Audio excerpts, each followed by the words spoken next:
So President Trump got on the Trump Express, Trump Force One, and flew to Greenland looking to buy the island.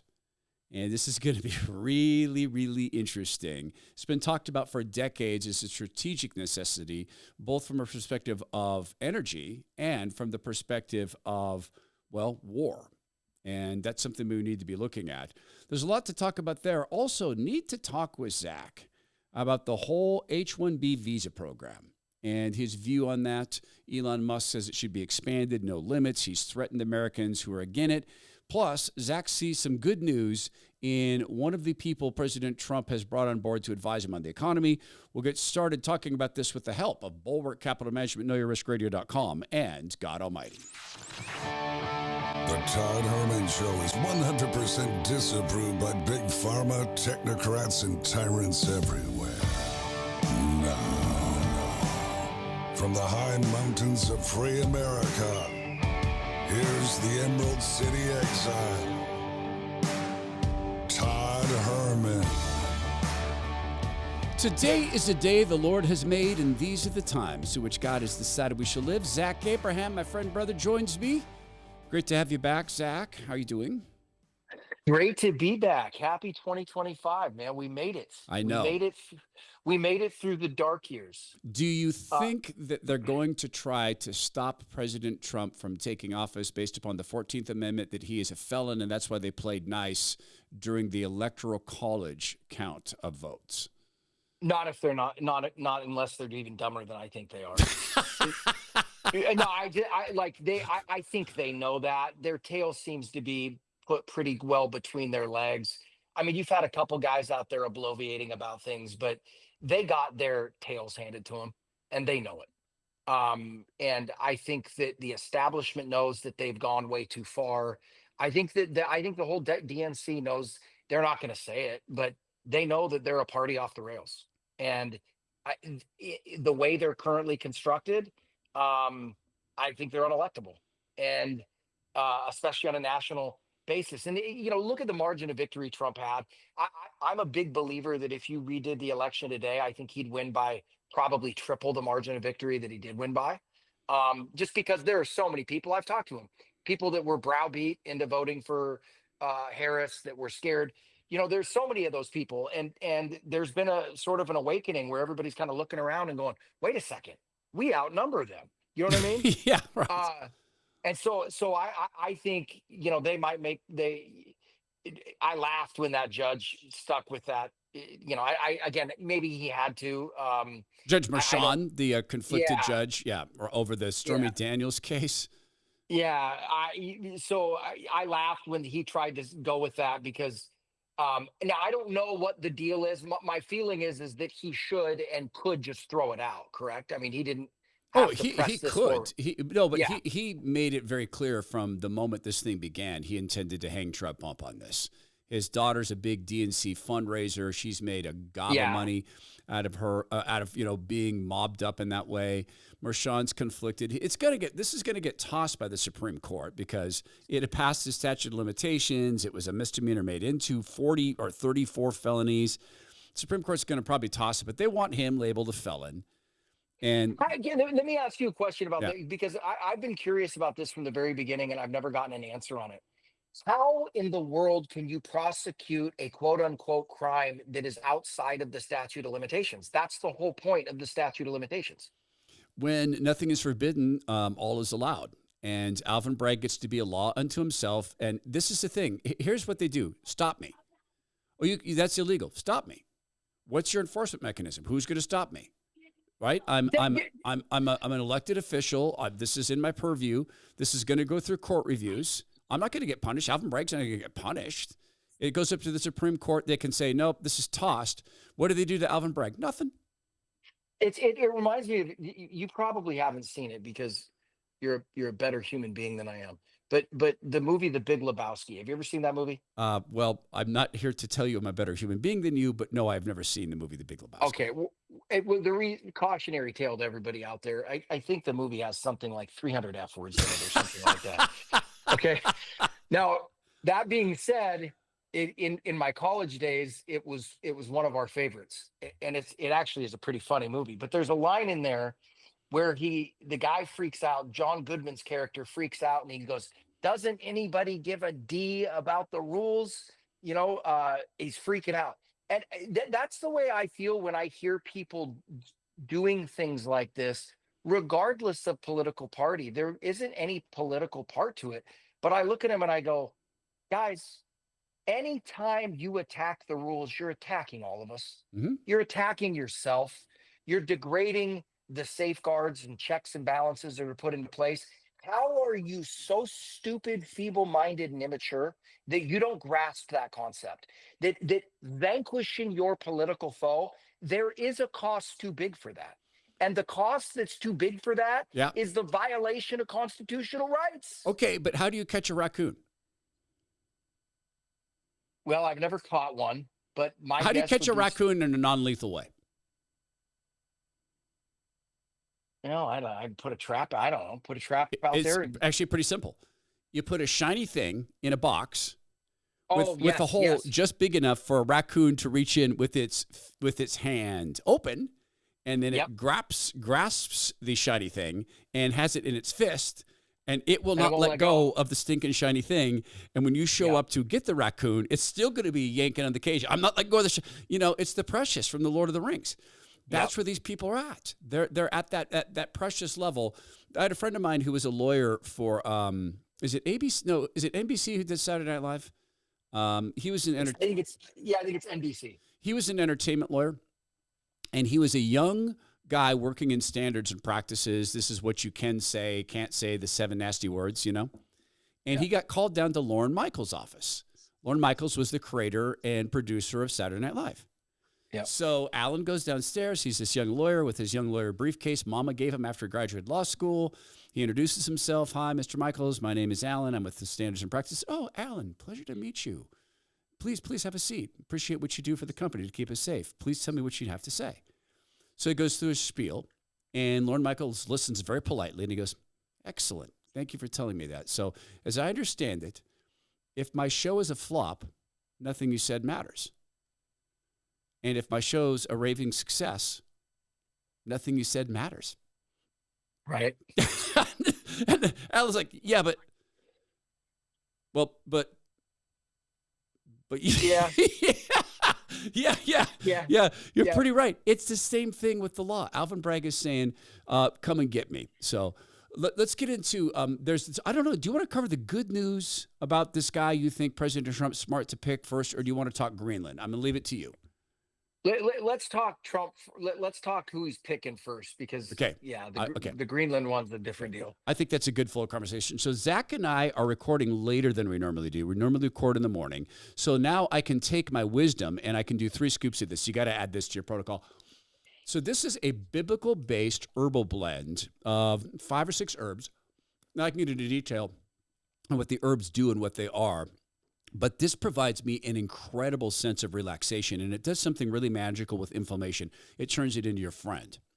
And we all have inflammation. You can fight that, and there's natural ways to do this. This helps harness it on your behalf. It also helps with your immune system, relaxation, mental clarity. And the story behind this stuff is incredible. Dr. Patrick Gentempa was in the Holy Land, walking where Jesus walked. He's smelling all these spices, turmeric and cinnamon and milk thistle and holy basil. And it's occurring to him that the Bible really touts herbs and spices. So he started to do some research on what he would do in an oil-based product. And then he applied scientific rigor. This is made cold brewed, small batches. It's infused with light waves and sound waves, which locks in the potency, and you will taste this. The effect for me is incredible. It's now a nighttime ritual. My daughter adds it to her coffee. She loves the taste of it in coffee, and it gives her the coffee boost, but without the jagged edge. You can benefit from this as well. In fact, you can try Wisdom right now. Go to trywisdomnow.com/Todd. That's trywisdomnow.com/Todd. You'll get 33% off. You'll get free shipping at trywisdomnow.com, and you get a 180-day money-back guarantee. That's trywisdomnow.com/Todd. Zach Abraham's with us, Chief Investment Officer, Bulwark Capital Management, and a great friend of the show, friend and brother. So who's this guy, Stephen Moran? Because you wrote, couldn't have picked a better guy to be on the President's Council of Economic Advisors. Yeah, so Stephen Mirren is a guy that I bumped into on Twitter when he had about 2,000 followers. He was pretty new to the deal, and he was just posting some really smart economic analysis. Well, I started digging into the guy, and he's a PhD economist from Harvard. Now, usually when I hear PhD economist from Harvard, I immediately, Clown show. yeah, that's where the conversation Right, stops, right? Because right. I'm like, no, no, no, no, you don't understand, sir. I want to make money. Right.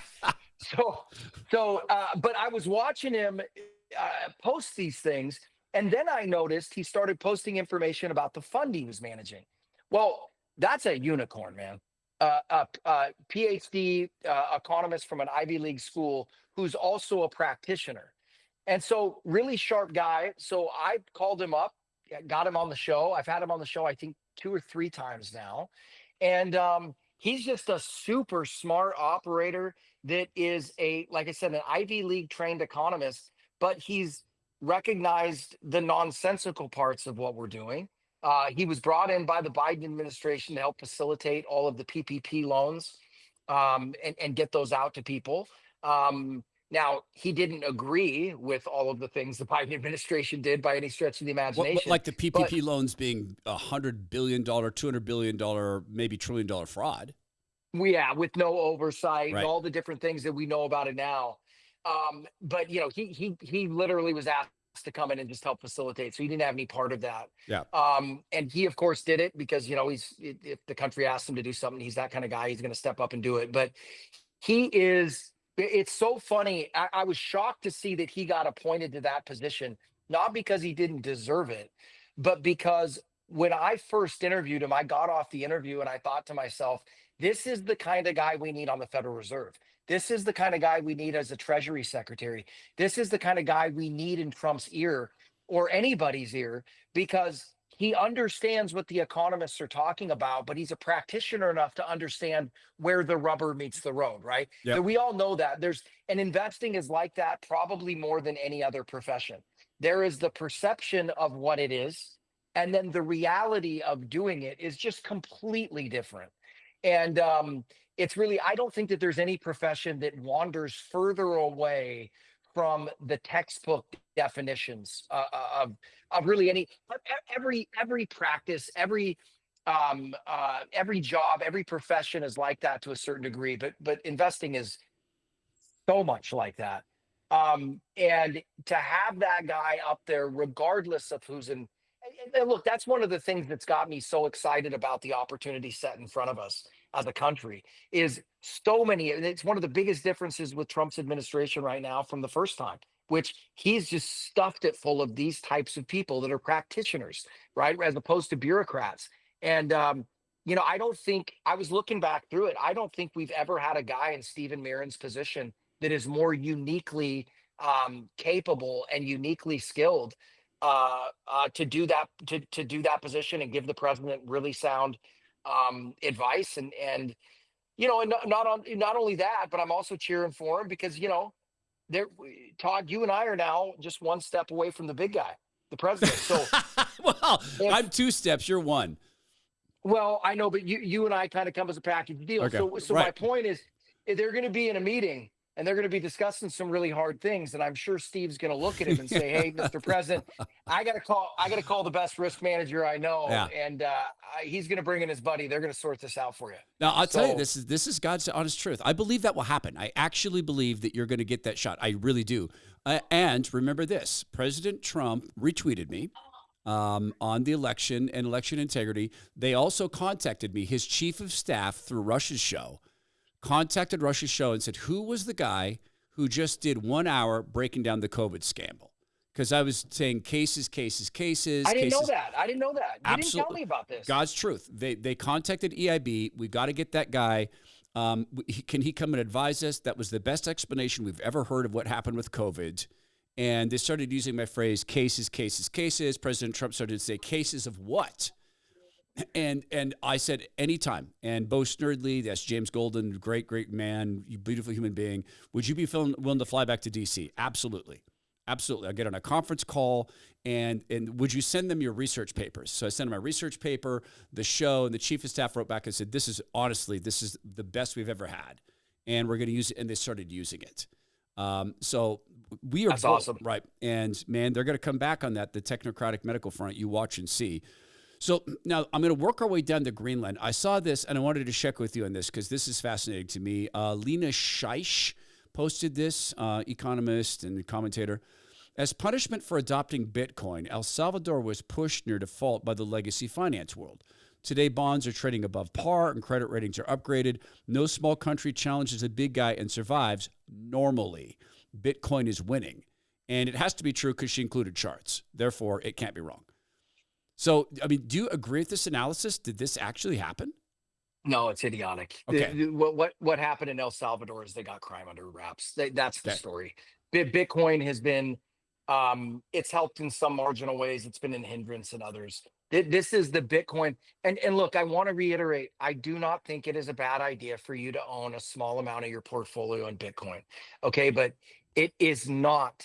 And this is from a guy who philosophically likes Bitcoin, that owns some small amount.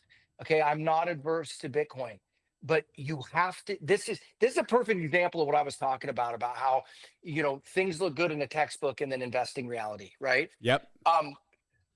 The primary reason, especially listeners on your show, the primary reason why people, again, like listeners of your show, like listeners of our show, the reason they like Bitcoin is because it is a pushback, right? It is the ceding of power. It is the taking of power back.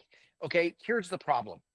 The people that you're taking the power from have a heck of a lot more of it than you do, and they've got no interest in giving it up. Okay. Right. And Trump isn't going to pry it from their hands. Okay. Trump is advocating for cryptocurrency because I think he is a free market guy that believes they should be able to allow to do their thing. Well, there's a platform called Twitter-X, which would like to be a payment platform. Right. There is that. Right. Then, and also the crypto people were a constituency that were kind of left out in the cold by both parties. So I think there was also a political motivation for Trump to pull them in. And it makes sense, right? Like the crypto guys should be left alone. Let them do their things. Let them innovate. Let them issue if people want to buy their stuff. Like people will point out the ridiculous coins. If you want to go buy a ridiculous piece of crypto coin that's named after a human bodily function, go ahead and do it, but just don't cry to me when you lose all your money. Right? I just saw that. And I know the one you're talking about. I just saw that. Oh, yeah, it's wild. So I think that people need to Bitcoin, and I'll keep saying this, Bitcoin will never replace a major currency because it is a deflationary asset. What I mean by that is what makes it, quote, what makes it theoretically a good store of value is the exact reason why it can never be a currency replacement. And what I mean by that is just think. So let's say we replaced Bitcoin 10 years ago with the US dollar, and you went and bought a house 10 years ago, and you bought that house when Bitcoin was worth $8,000 a coin. Okay. So you borrowed the equivalent amount of Bitcoin and you're paying it back. The problem is your job doesn't pay you in Bitcoin. It pays you in dollars. Since then, the price of Bitcoin is up over 10x. So the $1.2 million house that you bought 10 years ago, you now owe over 10 million on it. Ooh. Okay. That is why Bitcoin will never be a major currency. Anybody that tries to argue opposite of that is either lying to you or they have no idea what they're talking about. And it really is that simple. Now, here's the catch. That doesn't mean Bitcoin's garbage, because you could say the exact same thing for gold, right? Like, meaning I would never, 10 years ago, it would have been a disaster if you'd have denominated your home mortgage in gold too. Right? Gold's doubled since then. Okay. So I'm not saying that, but that is why people got off the gold standard. To think that those same people are going to go on a more restrictive standard called the Bitcoin, it's just nonsense. And it's what people that are trying to drive the price of Bitcoin up are going to tell you. Having said all that, do I think Bitcoin's a scam? No. Do I think Bitcoin could go to $1 million? Sure. But why are we not betting big on it? Because there are no cash flows. It's just a betting sardine. It's a trading vehicle. Bottom line, like I said, would it be a bad idea with a portion of your cash in your portfolio to diversify it with a bit of Bitcoin? No. Would I go buy any of these other cryptocurrencies? No. But yeah, this is what you read is a classic case of a crypto fired up journalist telling you 3% of the story. El Salvador had the highest crime rate of any country on the face of the earth. Of course, once you get the crime rate under control, everything's going to look substantially better. I mean, the crime rate was like through the bloody roof. I mean, It's it almost was as bad as insane. Oakland. Almost, yeah. Think Chicago light. Okay, right? got it. Yeah, yeah. Right. All right. So I was trying to think of the most cynical Bitcoin I could. Back in the day, there was this famous case of a guy who tested all sorts of different mail-in offer ads and ended up making $1 million. This was 40 years ago. How old am I? Yeah, this was 40 years ago. And he ended up putting ads, and I saw one. I remember this in Rolling Stone magazine. And it said, do not send, it was like $5 to this address. And there's the address. Do not send $5. And people sent him $5. People are like, you ain't telling me what to do. Screw you, Bubba. I'll send $5 if I choose to send $5. I'll send 10. Right. And people did. Wow. And he's at home with $5 bills showing up. And, you know, some people are out of curiosity. I wonder what will happen if I do send 5. It's $5. Who cares? I'm sending $5. He's probably going to send me something back. And he made, and this is again 40 years ago, like $1 million. And yeah, and then the feds came at him like, you're committing mail fraud. How? You're not returning a product, right? You're not. It's a pyramid scheme. No, it's not. I'm not passing this on. You're not offering a product. I didn't say I would. I said don't send it. And he lost. Of course, he lost. He lost. They took his money. They just made up a reason. So I was thinking you can't buy it coin. Hey, listen, this is a very exclusive coin. We'll fill out an application. We'll see if we like you. We need to see if you have enough social cred. So that was cynical. But then I just thought this. Locate this in a country where there's no racial discrimination laws and have a blacks only coin. The BIPOC coin. You know what? That would work. You could probably launch one in the United States. Oh, no one's going to say anything about that. A white guilt coin. You as a white person purchase it, but the ownership goes to a BIPOC. And then you set up the corporation that makes the coin, and you say for every coin, you spin a certain amount of the revenue somehow back to like Black Lives Matter. Exactly. We're on to something. We got to flush this whole investment broadcasting podcast deal. We're on to something here, Tom. Yeah, get your guy, Marin back on the phone, and we'll put this in front of President Trump. That'd be a way to go. Absolutely. All right, absolutely. We'll talk about Greenland here in a second because this gets into this. We talk about El Salvador. Now you have Costco to talk about Greenland. Hey, our friends at Bioptimizers have done something I didn't expect them to do because why do it? They've actually reformulated Magnesium Breakthrough, which is a world-class product in of its own. So Magnesium Breakthrough is a product that is 7 forms of magnesium, all of it organic, all of it full spectrum. It adds up to being full spectrum. You can't get this at the China Marts. Go buy all the magnesium in all the China Marts, and you can't get Magnesium Breakthrough. They reformulated it so it is more quickly dissolved in your body, and therefore it has higher absorption. And the benefits for this range from better sleep to hormonal balance to stress management, better digestion, sleep quality. And the sleep quality part I've talked about. I haven't really talked about the stress management. So the stress hormone cortisol is what makes you feel stressed, or if your body should feel stressed, it's produced. Cortisol has another nasty side effect, though. It causes your body to store fat. All right, it just locks into fat because your body thinks it's in fight or flight. Now, I use Magnesium Breakthrough as a sleep aid primarily, but I also use it to help control stress. You can take this throughout the day. It can help you feel calm and relaxed. And again, it's full spectrum. Most people are short on magnesium. 80% of Americans are. So take action. Go to bioptimizers.com/Todd now and enter promo code Todd to get 10% off any order. Then remember this. When you subscribe to get the product sent to you automatically, all the Bioptimizers products, you don't just get amazing discounts and free gifts. You are guaranteed to not miss out on your shipments.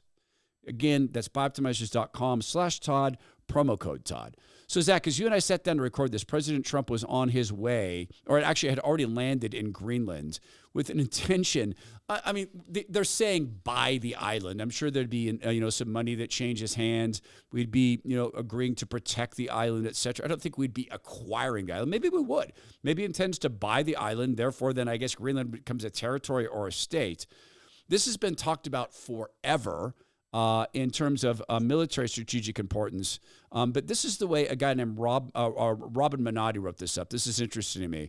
Trump is scrambling for resources because he knows when the tech, AI, Bitcoin bubble bursts soon, the only countries left standing will be those with gold, minerals, and energy. I don't know that I buy that and that we have a good fair bit of energy in our dirt here. So I don't necessarily buy that. But what do you think of him going out and purchasing countries? Well, let me comment on the journalism for. Okay. I am so tired of shoddy, ridiculous, lazy, nonsensical, and uninformed journalism. Hot takes. It's just you do this all the time, and I think you've done a great job of it. And quite honestly, I've emulated. I mean, I believed in it beforehand, but I've emulated watching you do the show. Anytime I get out there to talk on a show, or even when I tweet something, it's not that I can't be wrong. I've been wrong. And when I am, I'll come out and admit it. But I feel a certain pressure and a certain responsibility to get it right. Right? People are listening to you. You're talking out there in the public forum. Whatever you say is going to live on forever. And with that comes a pressure, and not even really self-imposed. It's just you don't want to be an idiot. You don't want to be wrong. You don't want to talk out of your backside. And Todd, it amazes me how many people are not encumbered by those feelings. I mean, they just launch their nonsense out there. So anyway, that the guy's quote that was saying that just irritated me nonstop.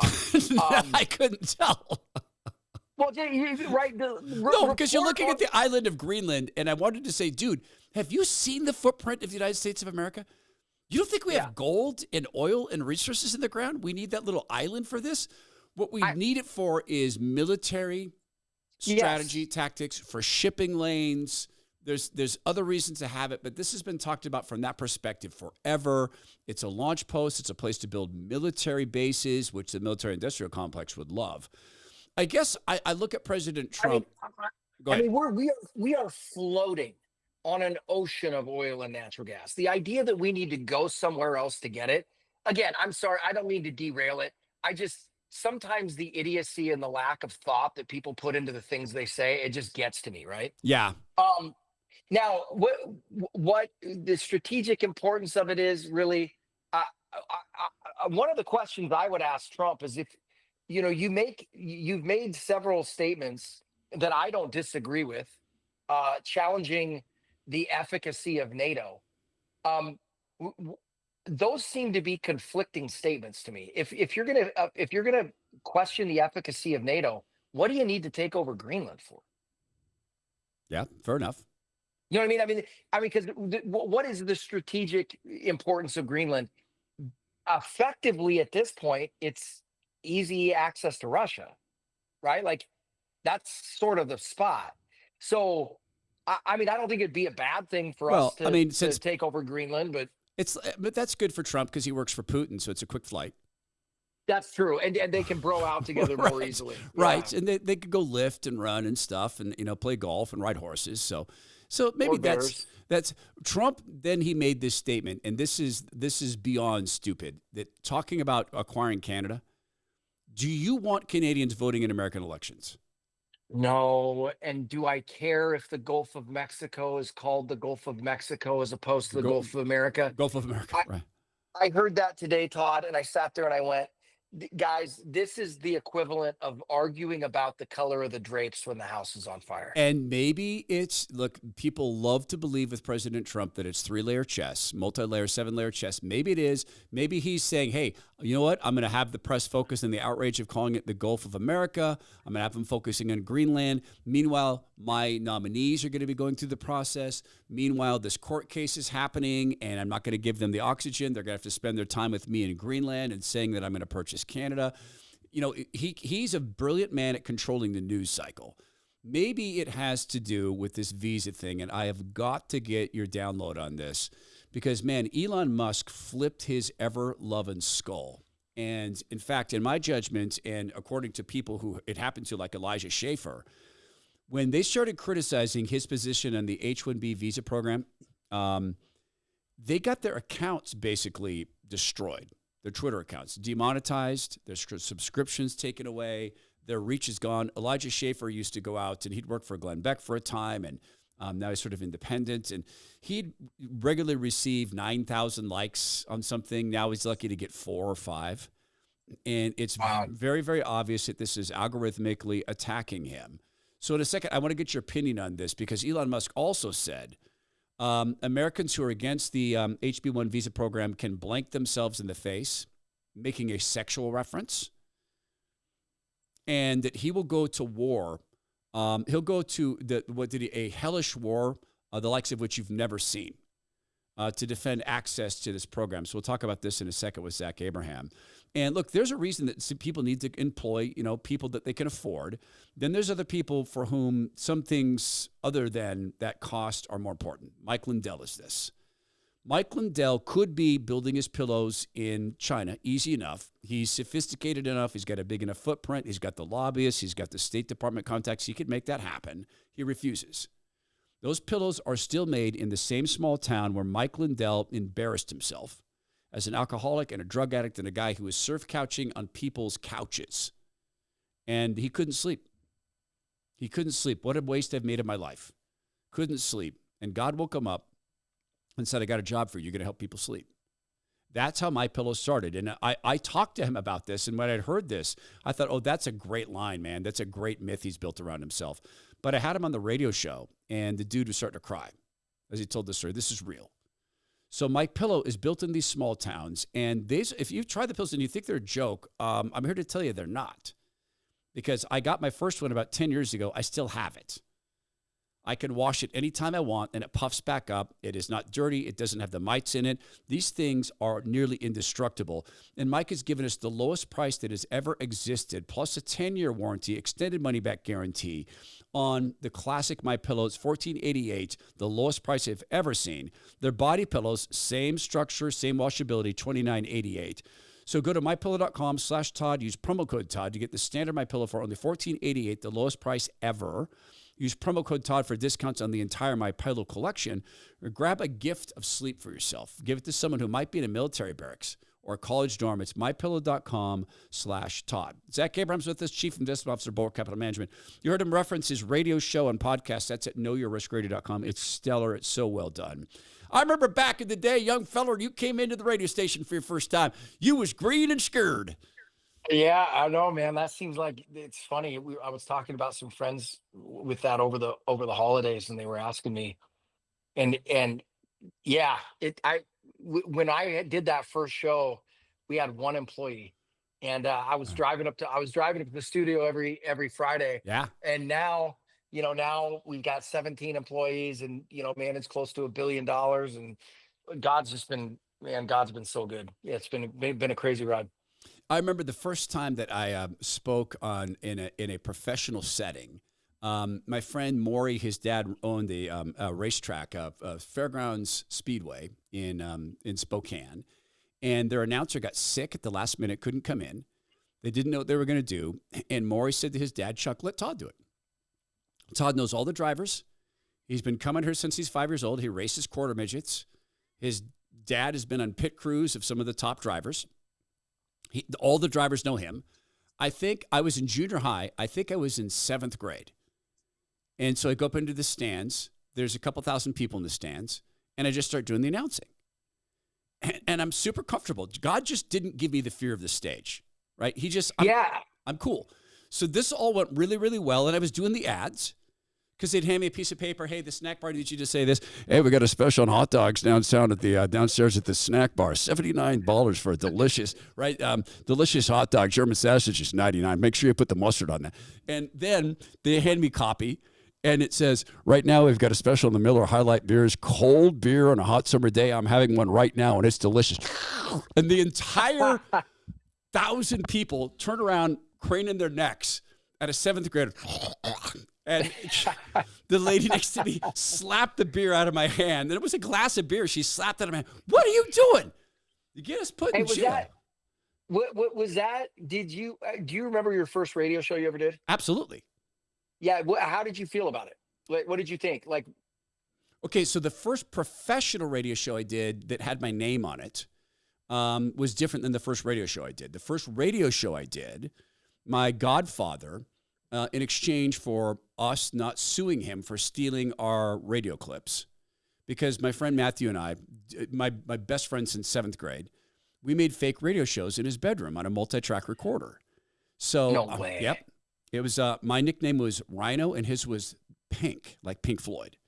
And so we did this radio show where we'd bring in cuts from movies and television shows in between our conversation. We created parodies based on that and tight cuts. Everything was a tight cut. We'd manically edit this stuff. This just so The Rhino and Pink. midnight radio. And all sorts of overlays of sounds of different, go ahead, punk, make my day. And then something from Star Wars, Luke, I'm your father. Boom, the Rhino and Pink. So one day, Matthew calls me at home. You got to come over. What's going on? My dad's ripping us off. You got to come over. His dad was a radio legend. So I'm like, your dad's ripping us off. His dad helped start Dick Clark Productions, which became BPME, which became, went through a whole bunch of iterations of companies. It's basically now the biggest radio company in the world. It was Clear Channel. Now it's iHeart. So that was he was at the okay, yep. So yep. he was a legend, and so okay, I'll drive over. So I drive over, and we go into his bedroom. He goes, my dad's ripping us off. I'm going to confront him. I go, how do you know? He goes, listen to this. And he pulls up this new radio station, KZZU, which had been this great classic rock station called Creme FM, and they're getting ready they're going to change format. So they're bit by bit getting more zoo formatted before they change the radio station officially. They've got the Zoo morning show there, and he plays me this, and it's a flat lift of our stuff, literally the same movie bites, the same stuff we created. I'm like, I can't believe this. So Gary comes home. And Matthew says, hey, stay here. I'm really going to confront my dad. So now I know this later. Gary's a good Christian man. He's got some 14 grandkids, 3 sons. He's a lovely man. He also happened to be a really good running back in college who could run over you. And I one time saw him when one of his sons got out of line and yelled at his mom. I saw Gary twice say, don't talk to my wife that way. Step into his son, don't talk to my wife that way. And then he talked to his wife that way again, and he knocked him out. Oh, yeah, that's old school. Night. That's old school. That's old school. Was there when he woke up, son? You made me do it. So I didn't know that about Gary at the time. So I hear in the hallway, Dad, we got to talk. You are ripping us off, and it's unfair, and you owe us $3,500. And Gary says, pardon me? You owe us $3,500. Todd's in the room. He's my witness. I've got proof. You're ripping us off on your radio station. First of all, change your tone. Change your tone. Dad, with all due respect, I'm really frustrated because you are ripping us off. And you owe us $3,500, please. What are you talking about? You're going to say you don't know? Matthew, I don't know. He comes into the room, and I'm standing there like, hi, Mr. Bruno. Like I didn't have any play. So he plays, this is your morning show, your so-called morning show. And he plays these clips. This is the tape I gave you of Todd and I's radio show, Rhino and Pink. Play it. And Gary stands there and he starts laughing. He says, okay, stop. I can't believe my guys ripped you off. So he'd actually played it for their morning show guys to say, this is what my son and his friend created. They're trying to do radio. It's so cute. And so like the morning show guys are like, he probably thought it was good too. Dude, they stole it. They totally stole it. That's awesome. Okay, so here was the payoff. Like, and Matthew, he did the research. This is a $3,500 branding package. And so Gary's not going to give him the money. And he says, okay, I'll tell you what. I'm going to let you into the record vault since we're changing formats. We're not going to need the classic rock records anymore. So you can go down and as many as you can carry, you can own in like 3 trips. And I'm like, oh, you guys, you done. Done. thousands and thousands of records. I mean, I am walking up the stairs, my legs, like bow-legged up the stairs, carrying like 100 records or 200 records, and Matthew's holding on to them, and we're up and down the stairs. And we got to do a couple of weekend radio shows as the Rhino in Pink. Really late at night. But yeah, I remember my first commercial radio show. My first caller was my mom, because I had her set up and she hated my show and she's a liberal. And my second caller was the guy who was producing me, my friend Dave. And then we actually got some real calls. It was on Halloween night, 10 p.m. to midnight, and the night after Halloween. That was my big debut. But but were you freaked out about Nope. it? Like, yeah, I wasn't either. Yeah. It's funny. I think that, well, I think we're all born with different abilities or different talents. And I remember people like being shocked that I got on the radio, and I was nervous doing my first show right up until the point where I got on the air. And then once it's rolling, I literally walked out of there the first day and I was like, man, that was a blast. Yeah. Like I just enjoyed it. And it was one of those deals. I mean, I gave the speech at, I remember my 8th grade graduation, and I that gave me a rush too. Yeah. And yeah, that has never been, they always say like the number one fear of people is public speaking. Yeah. And I love it. I've always enjoyed it. You smell, right? Your nose clears out. You feel the rush. You feel the adrenaline. Yeah, I've always liked it. The one time I got really nervous was the first time I filled in for Rush Limbaugh, God rest him. That would do it. Yeah, that'd do it. Zach, I was fine. I was good doing the show prep. And James came to Seattle, most nerdly for the first time. How you doing, man? I'm good. All right, Salt, I'm good. And because it's my home studio, right. And then you heard the music. Oh my gosh, did I tell you that story? And that's when it hit me. I'm just guessing. Oh no, I'm telling you, I'm in the studio, and my friend Ron came in, and he opened the door. He goes, "You got this, man. You're good. You got this. Thank you, Ron. Appreciate it, buddy." And then John Curley, great radio host, legend in Seattle, he came in and he opened the door. He goes, "Herman, some people are made to do things like this. You were made to do things like this. You're going to kill this. They were smart to choose you. They were really smart to choose you." Man, John, thank you so much. And coming from a guy like John Curley, the career he's built, like, okay, so solid. And I'm good. They're playing parodies because they played down the line. They used to play Rush's great parodies just to make sure that the affiliates knew they were getting the feed. I'm like joining, laughing at the parodies. And then it goes silent. Boop. Boop. Boop. Satellite tones, silence. Boom, boom, boom, boom, boom, boom. And I go like this. I go, like oh yeah. And I just was expecting someone from New York to open the door and go, wait, what the hell are you doing? Do you know what this idiot is? No, you can't. And I went in and did that show, and after the first hour, James goes, okay, first hour's over. Let's reload for the second one. I go, is it terrible? He goes, no, you did the same thing always does. Everyone always does. You talked about 10,000 times faster than you normally do. It was entertaining. It's the first time most people have heard you. You're fine. Now breathe. It's over. Now do radio. So that's the way it went. I got to get you on the H1B Visa thing because we started on this and then I distracted us with my discussion of radio, which God bless it. I love it. So can we agree that the H1B program as it exists now is a perversion that has to be scrapped and destroyed? And I think Bernie Sanders actually has the best approach on this. Here's my evidence. It's being used to hire interns. People have gamed the system. There's a guy back east in New Jersey, brilliant guy, schemer, terrible guy, and he buys gas stations and convenience stores. He does the H1B visa program to bring people over to be cashiers. Then he buys apartment buildings around his stores and says you have to live here. And then he's taking a rake on their salaries. They're getting about 60% of what they're supposed to get as H1B visa holders. This is for the top 1/10 of 1% to 1%. This cannot continue. That guy ought to run for the Seattle City Council. Maybe he'll just buy it. Fit right in. Right. Yeah, he'd fit right in. So it's funny that you phrased it that way because it's simpatico with the way that I view it. Okay. So if somebody was to ask me, what do you think about what Musk said? And I'd go, yes. And they'd go like, what do you think about the pushback against him? And I'd say, yes.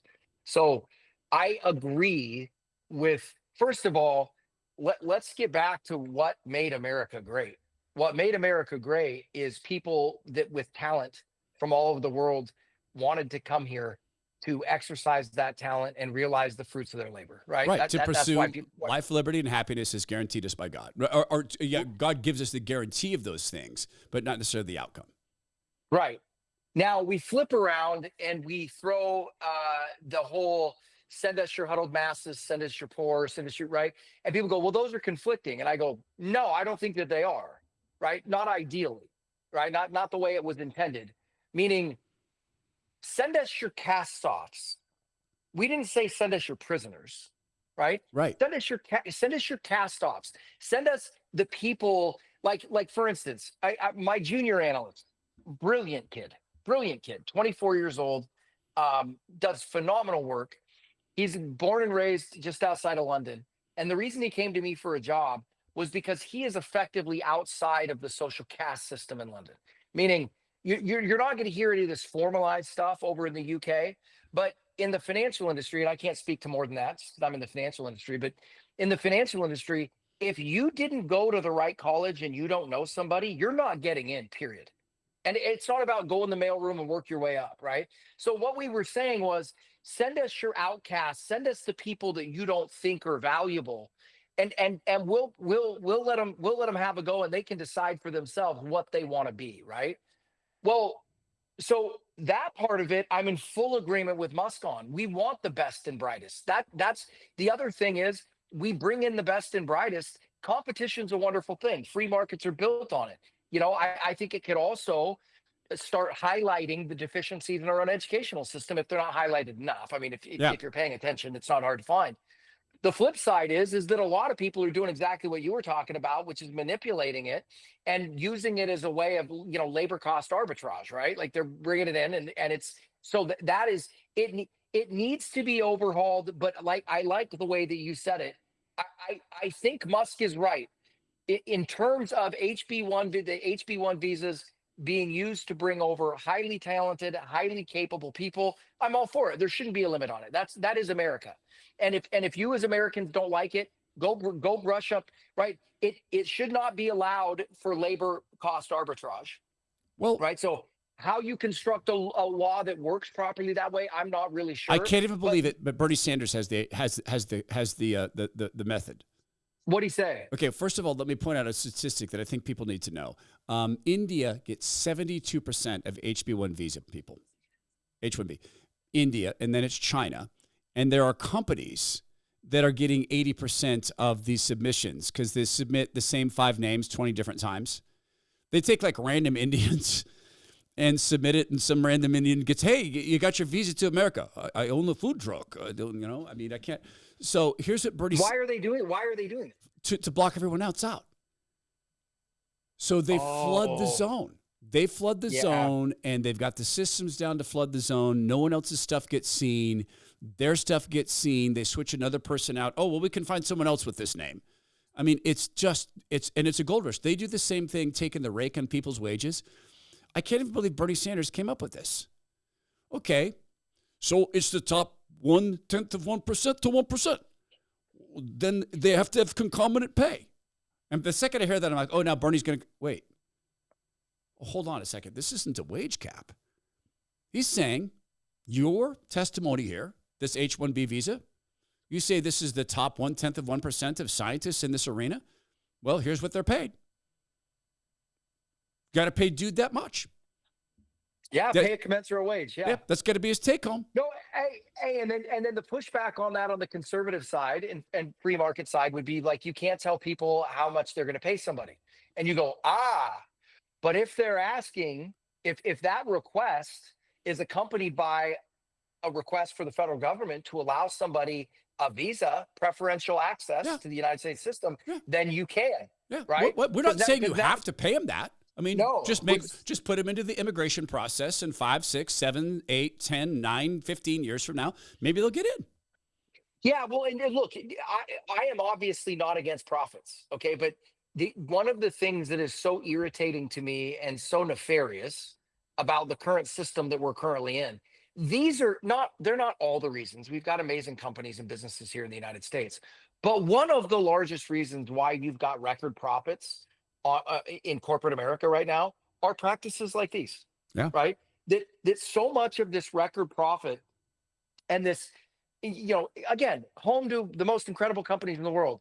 But a lot of people don't realize that one of the things that makes these companies look so profitable are the shenanigans and the games that you're talking about. Yep. Right. You can throw it to the games they're playing on the immigration side. You can look at the games they're playing with regulatory capture, butting up to the government.